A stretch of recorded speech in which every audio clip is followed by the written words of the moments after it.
Imagine seeing three spheres in front of you. Can you imagine their size, texture, and how they're arranged without having to see them in front of you? Nearly everyone seems to have this mundane ability, but everyone will report different things. Some may see three large concrete balls, some might see vividly colorful marbles, while a few will report seeing nothing at all. The spectrum of imagination has many names for its wide range, but the lack of this gift has a name of its own. Today we're talking about aphantasia. First, we'll talk about what aphantasia is. Secondly, we'll learn where the spectrum comes from, and we'll end on how it affects the way people think. So what is it like to imagine nothing? Let's get one thing straight. Aphantasia can affect all of your senses, but visual aphantasia is essentially the mind's blindness, not the inability to see what's in front of you like a hologram. Joel Pearson, a neuroscientist and professor at the University of New South Wales with a PhD in cognitive neuroscience, defined the mind's blindness as not being able to visualize. He's also an expert on the psychology of AI and mental imagery, and a renowned public speaker who stated on a podcast with the American Psychological Association, speaking of psychology when your mind's eye is blank, on January 29th of this year. With that in mind, people with aphantasia may report that they see nothing at all or just pitch black when asked to imagine anything.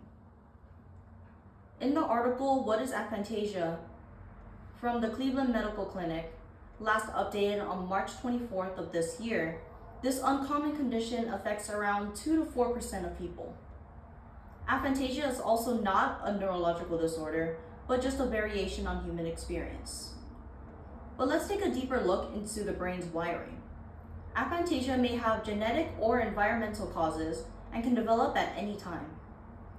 Jianghao Lu's article, A Neural Model of Consciousness, Mental Imagery, and Aphantasia, from February 10th, 2026, states that the visual cortex in the back of the brain activates in tandem with its neighboring lobes, creating a cohesive mental image. He's a researcher at the Paris Brain Institute with a PhD in cognitive neuroscience, also specializing in human consciousness and mental imagery. With visual aphantasia, that visual cortex runs into some sort of issue.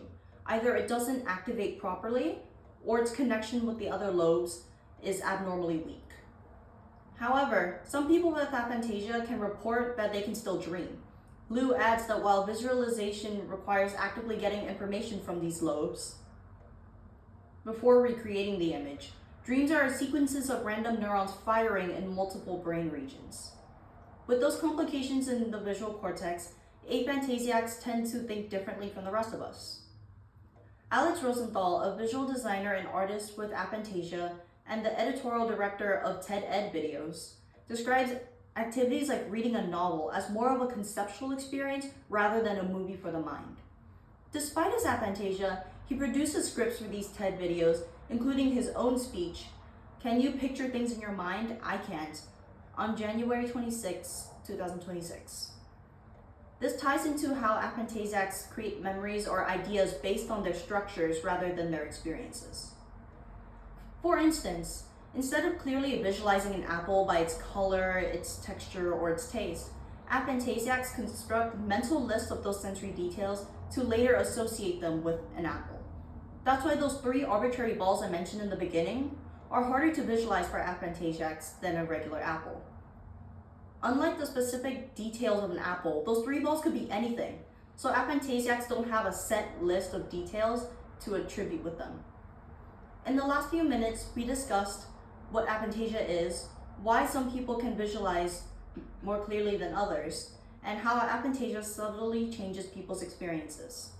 Although aphantasiacs can't perceive the world like the rest of society, it doesn't deter them from jobs that require imagination. Like Rosenthal, Glenn Keane is an aphantasiac and Disney animator who created the iconic characters of Tarzan, Beast, and Ariel. Aphantasia as a whole is not a liability for those who have it. It just forces them to visualize the world in a different way.